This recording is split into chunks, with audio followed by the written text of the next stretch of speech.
아니다. 아멘. 네. 다윗의 건국을 도운 사람들 지난 시간에 한번 1절에서 18절까지 말씀을 가지고 전했죠. 다윗 나라를 세우는 것이 보통 일이 아니죠. 그런데 거기에는 보니까 다윗이 틀림없이 하나님 앞에 선택을 받았고 하나님께서 사무엘을 통해서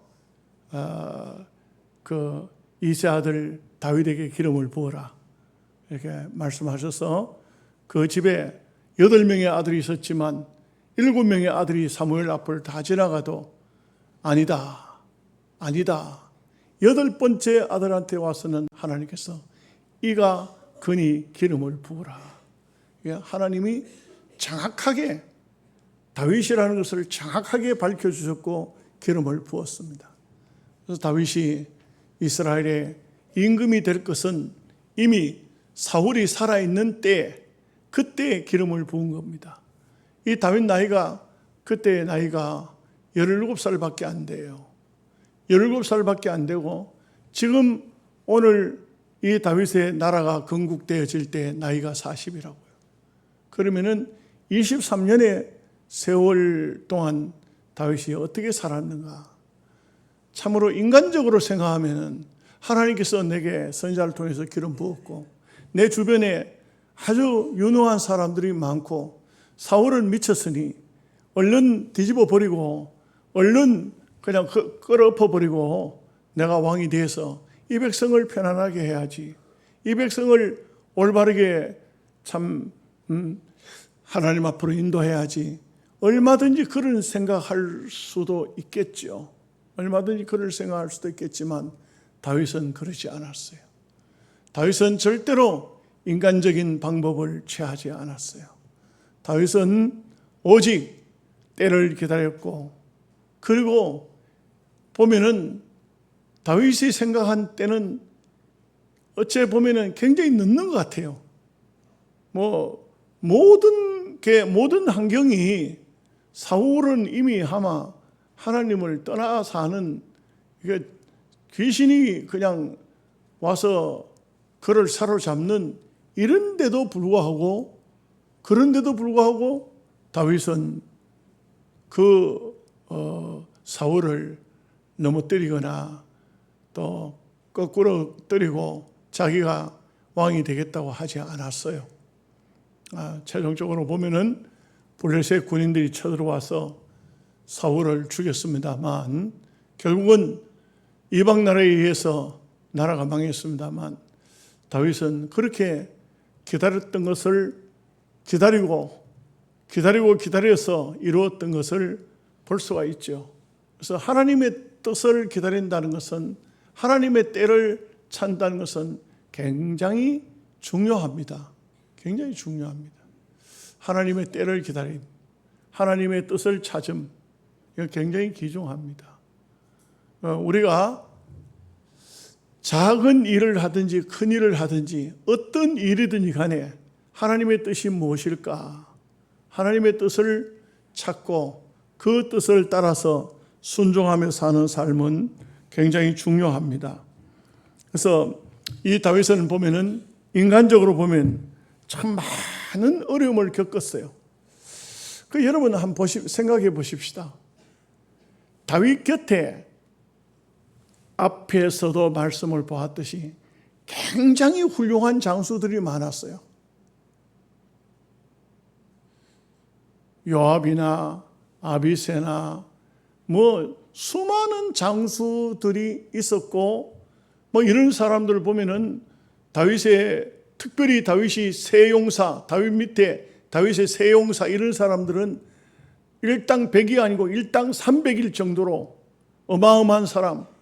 요압 같은 사람은 그 아낙 자손이 살고 있는 그런 헤브론 지역을 쳐들어가서 그 성을 빼앗는 이런 사람, 혼자서 블레셋 사람들이 수백 명이 들어와도 보리밭 가운데 서가지고 거기를 비키지 않고 거기서 그 블레셋 사람과 맞서 해가 지도록 블레셋 사람들을 쳐 죽이고 절대로 하나님이 주신 기업을 빼앗기지 않던 3명의 용사들, 이런 사람들이 얼마나 대단합니까? 그런데 여러분 보십시오. 이 3명의 용사뿐만 아니고 그 외에도 참 훌륭한 용사들이 많았어요. 그런데 이 사람들이 다윗의 자리를 단 한 명이라도 넘어본 사람이 없어요. 넘다본 사람이 없어요. 무엇을 얘기하죠? 다윗이 철저한 하나님의 종, 기름 부음 받은 자의 하나님의 절대 주권을 믿고 있기 때문에 그 밑에 있는 그 수많은 사람들도, 수많은 용장들도 하나님의 절대 주권을 믿는다 이거예요. 무슨 말인지 이해가 되십니까? 그렇습니다. 우리가 지도자가 철저하게 하나님을 믿으면, 그러면 가정에서도 아버지가 하나님을 철저하게 믿으면 그 자식들이 우리 아버지 보면 하나님이 계신 게 맞아. 우리 아버지 보면은 하나님은 살아계신 하나님이야. 이렇게 당연히, 아니 그 아이가 좀 불량한 삶을 살다가도 우리 아버지, 우리 어머니를 보면은 그러면 하나님은 살아계신 게 맞아. 이렇게 돌아올 수밖에 없어요. 이게 보면 다윗 왕국의 아주 위대한 점이라 이렇게 볼 수가 있는 것이죠. 여러분, 제가 오늘 낮에도 좀 실수를 했는가 봐요. 할렐루야 찬양대를 드보라 찬양대로 했다 그래요. 드보라 찬양대는 꽃배기로 그냥 복을 받았네. 찬양도 안 하고 그냥 복을. 이 죄송한 얘기인데 대상포진이 이제 한 달이 넘었는데 이제 고통은 좀 잡혔어요. 그런데 가려우니까 잠을 잘 수가 없고 누워 있으면 더 가려워서 앉아 있다 보니까, 여러분 죄송한 얘기지만 한 달 동안 거의 앉아서 잠을 잤어요. 누워서 잠을 자지 못하고. 그러다 보니까 주일 오전 예배 나오는데 멍청한 거야 이게. 그래서 하나님 좀 제 머리를 좀 맑게 해달라고 그랬는데 열심히 맑게 하려고 정신을 차리는데 그 와서는 엉뚱한 소리를 했는가 봐.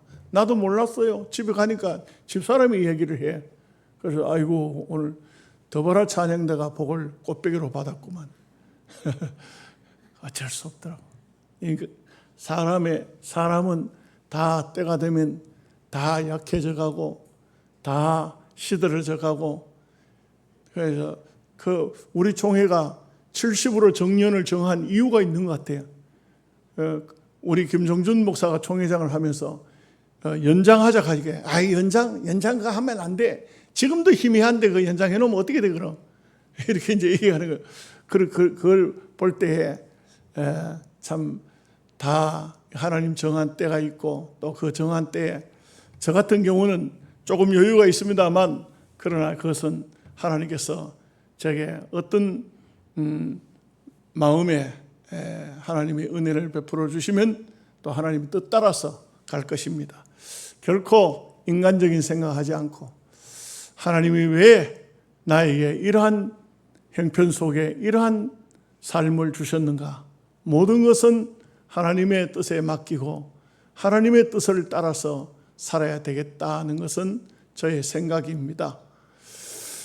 그렇기 때문에 오늘 우리가 어디에든지 마찬가지인데 모든 방면에는 하나님의 섭리와 뜻이 있고 하나님의 경륜이 있다.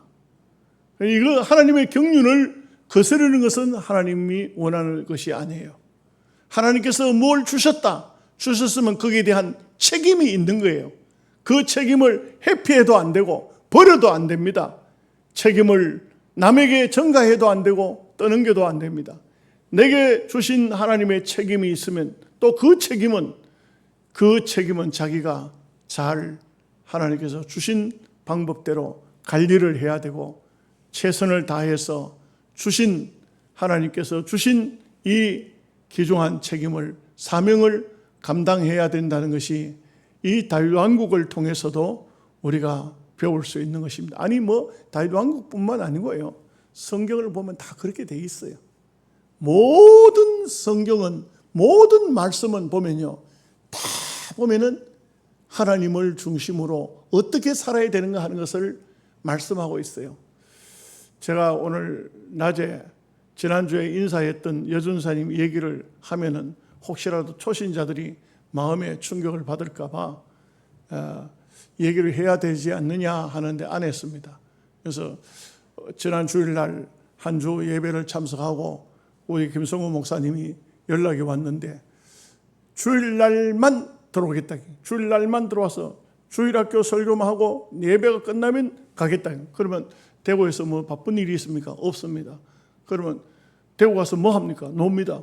그런데 왜 교회를, 우리는 부교육자들이 학교 다니는, 신학교 다니는 신학생들이면 신학교 가는 시간 외에는 교회 와서 봉사도 하고 전도도 하고 또 주일도 해야 되는데 왜 예배 시간만 하려고 하느냐?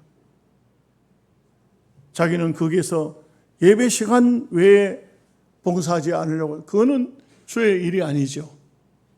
주의 일이 아니죠. 주의 종들은요, 하나님 앞에 교인들이 헌금한 것을 가지고 그래가지고 생활을 살지 않습니까?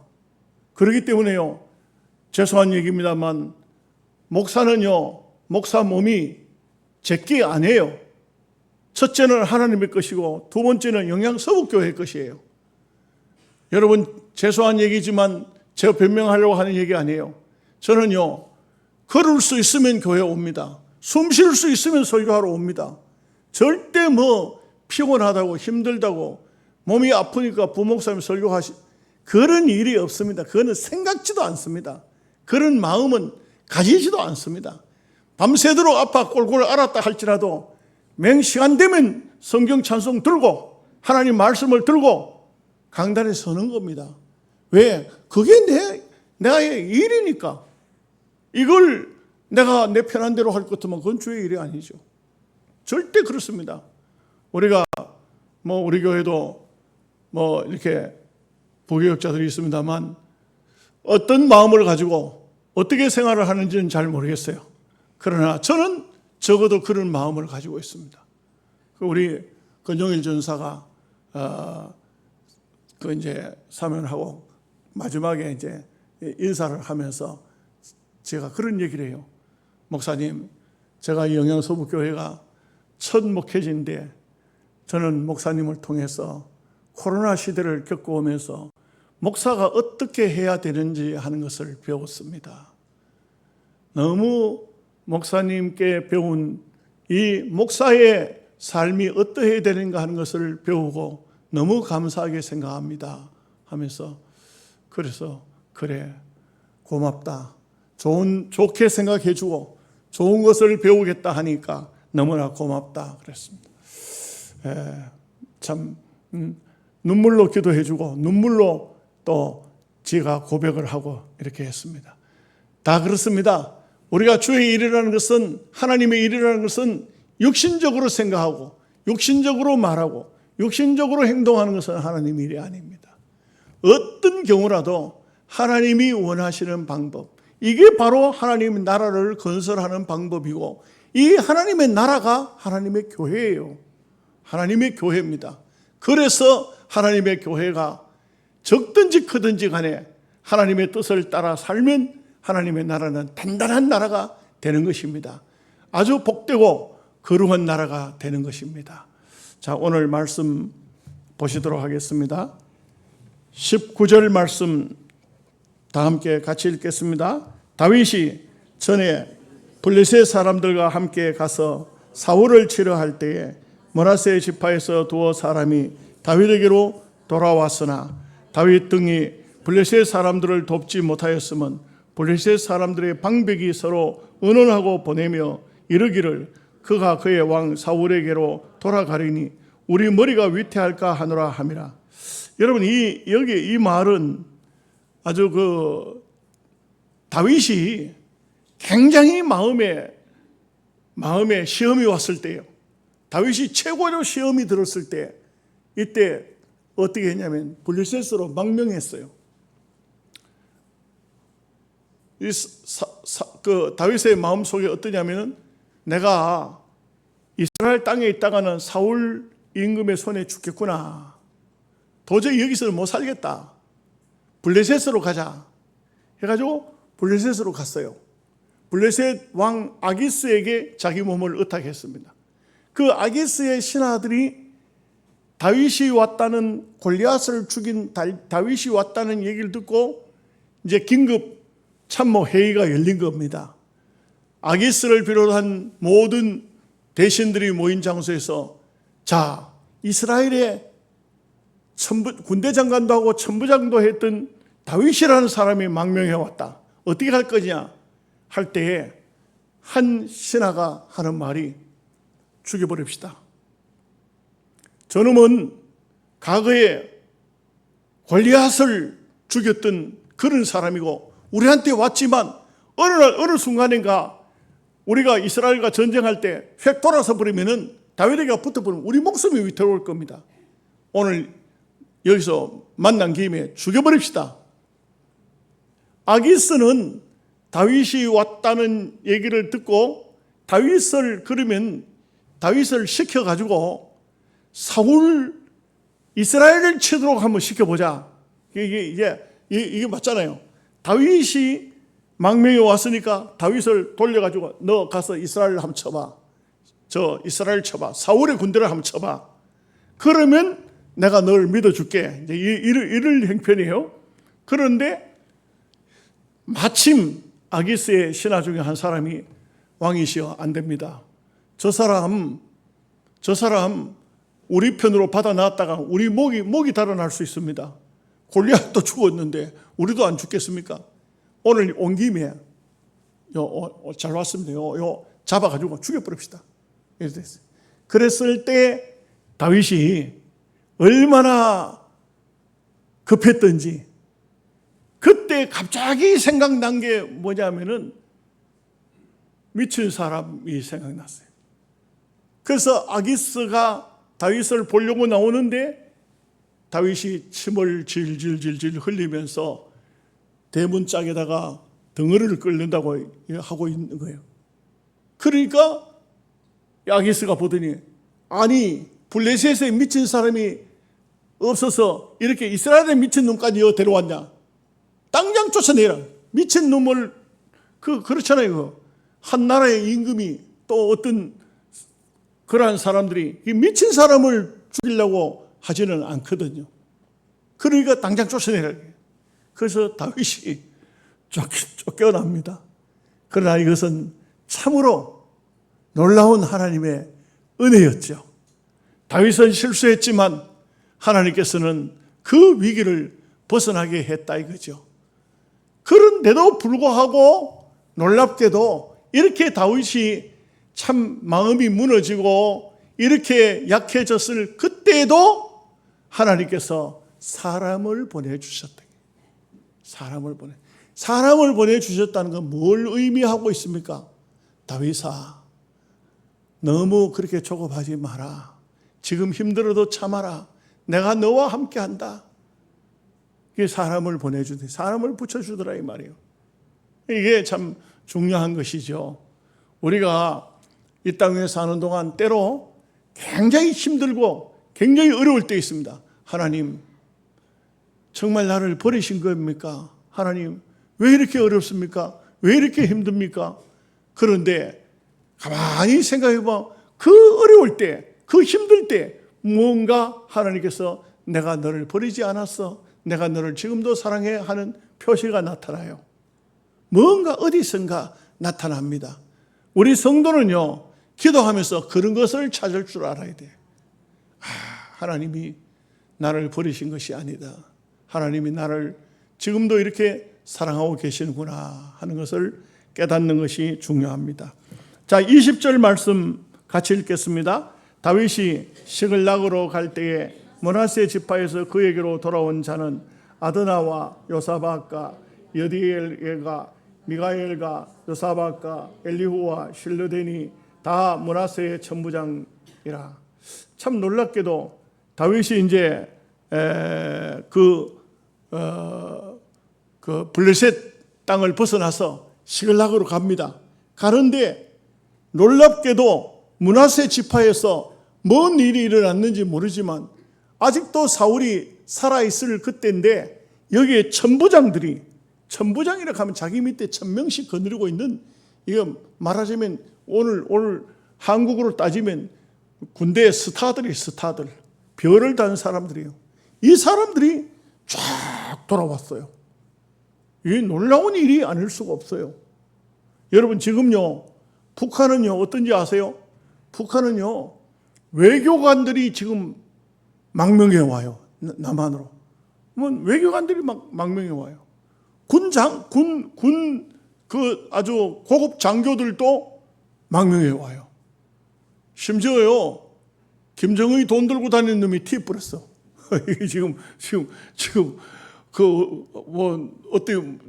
지금 현재 정확한 정보는 아니지만 한국에 와 있다 이런 얘기도 들려요. 모르겠어요. 김정은이 돈까지 지금 돈보다를 가지고 다 잊어버렸어요. 지금 현재. 지금 막 북한은 거기다가 수혜가 얼마나 수혜가 졌든지 대한민국에서 좀 도와주겠다가 필요 없다고. 그럼 몇천 명 죽었다. 몇천 명 죽은 거 아니라고.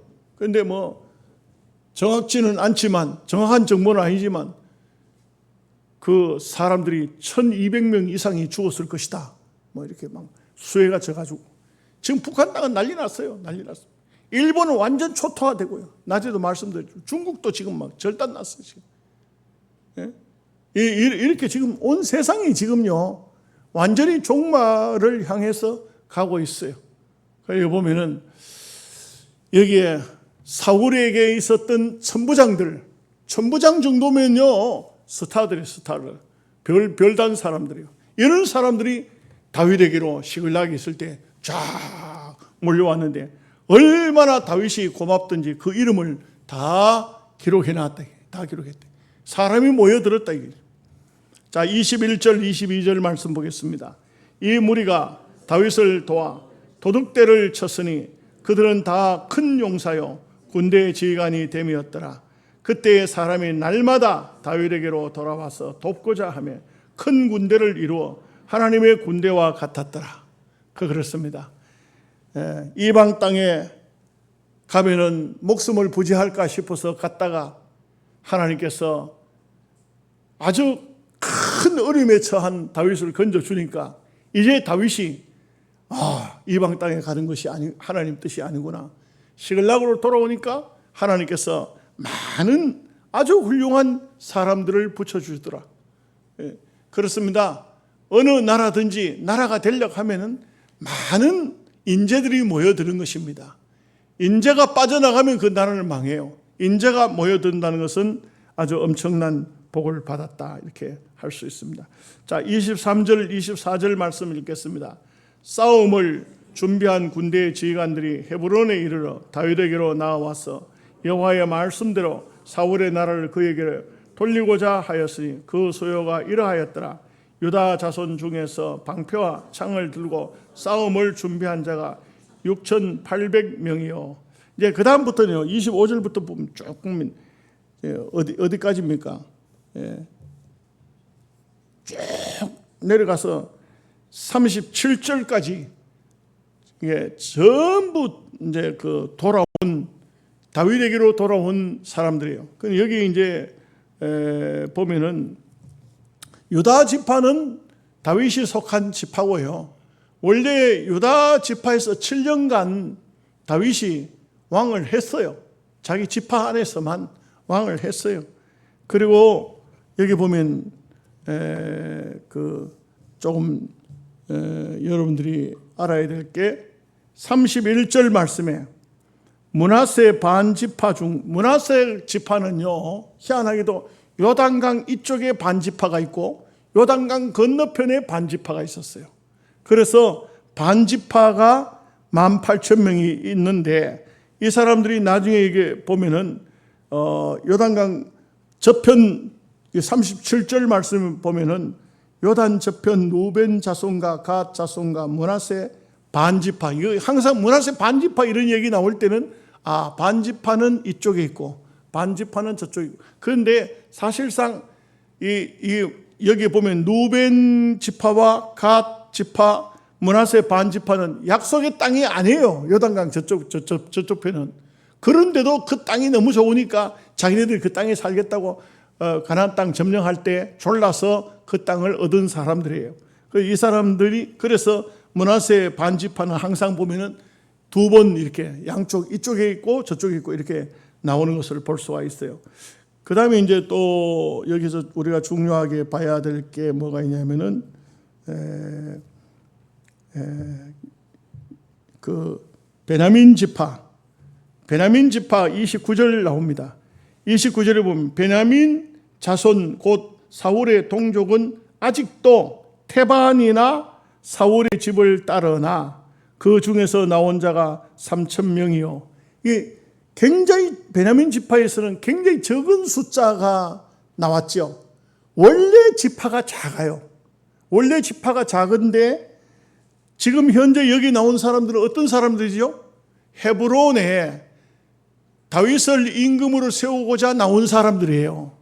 그런데 이 임금으로 세우고자 나왔는데 이 베냐민 지파에서는 절반 정도만 나오고 절반 정도는 아직도 다윗을 왕으로 인정하지 않고 안 나왔다 이 말이에요. 이제 우리 말로 표현하면 어떨까요? 왕으로 삼는데 왕으로 삼기 위해서 나온 사람이 절반, 남아있는 절반은 어떤 사람이에요? 야당이 한 3,000명쯤 남아있다 이렇게 보시면 됩니다. 남아있다. 베냐민 지파가 그렇습니다. 자, 이제 38절 말씀을 다 함께 같이 읽겠습니다. 이 모든 군사가 전열을 갖추고 다 성심으로 헤브론에 이르러 다윗을 온 이스라엘 왕으로 삼고자 하고 또 이스라엘의 남은 자도 다 한 마음으로 다윗을 왕으로 삼고자 하여, 한마디로 말해서 이렇게 온 이스라엘 백성들 전부가 헤브론에 다 모여서 베냐민 지파 사울에게 속했던 그 한 적은 지파니까 다른 지파는 뭐 몇만 얼마씩 되는데 거기는 절반 나왔다 하는데 3,000명밖에 안 되잖아요. 3,000명 정도 나와있다. 그 3,000명 정도 외에는 다 온 백성들이 다 나와서 다윗을 환영했다. 다윗을 왕으로 삼고자 했다. 이게 참 중요한 것입니다. 교회가요, 교인들이 많든지 적든지 상관이 없어요. 온 교인들이 마음이 하나가 된다는 것은 굉장히 중요합니다. 정말 중요한 것이 성도들이 한 마음이 되어서 함께 하나님을 섬기고 함께 찬송하고 함께 뭘 하고자 하면 함께 동참하고, 이게 얼마나 중요한지 몰라요. 특히 오늘 우리 교회로, 오늘날로 교회로 말하면 이 말씀은 어떤 겁니까? 당회장 목사님을 모시는 거예요, 교회를 따지면. 그런데 이 사울 지파 속에서 베냐민 지파들은 아직도 한 3,000명 정도가 안 나왔다는 것은 좀 가슴 아픈 얘기입니다. 자, 39절 말씀 보겠습니다. 무리가 거기서 다윗과 함께 사흘을 지내며 먹고 마셨으니 이는 그들의 형제가 이미 식물을 준비하였으며, 그러니까 왕의 대간식을 얼마 했다고요? 3일 동안 먹고 마시고 너무나도 감사한 거죠. 우리가 원했던 왕이 이렇게 세워졌다. 그래서 온 이스라엘 백성들이 함께 모여서 함께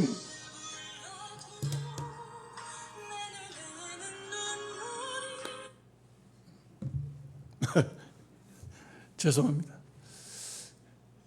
이 핸드폰을 제가 왜 가지고 오느냐, 때로는 뭘 시키려고 하면, 우리 부목사한테 시키려고 하면 빨리 문자로 시켜야 되지, 이걸 뭐 그냥 불러도 잘 어디 가 있는지 잘 보이지도 않고, 그래서 핸드폰을 들고 오는데 해필이면 그 별것 따위는 또 뭐냐면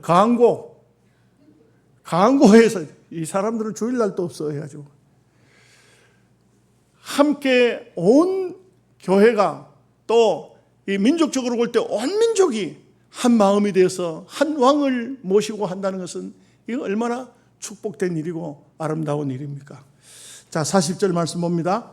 또 그들의 근처에 있는 자로부터 이사갈과 스불론과 납달리까지도 나귀와 낙타와 노새와 소에다 음식을 많이 실어왔으니 곧 밀가루 가자와 무화과 가자와 건포도와 포도주와 기름이요 소와 양도 많이 가져왔으니 이는 이스라엘 가운데 기쁨이 있음이었더라. 그게 이스라엘 백성들에게 있어서는 최고의 축제의 시간인 겁니다. 지금 하나님께서 정한 왕을 세우고, 그러니까 그냥 가까이 있는 지파들이 이사갈, 스불론, 납달리는 그 가까이 있었던가 봐요. 헤브론 가까이 있었던 이런 지파들에서 막 먹을 것을 전부 있는 거 없는 거 막 다 가져와서 함께 먹고 마시고 즐겁게 왕의 대관식을 축복하고 이렇게 했다는 얘기죠. 그 한 마음이 됐다 이거죠.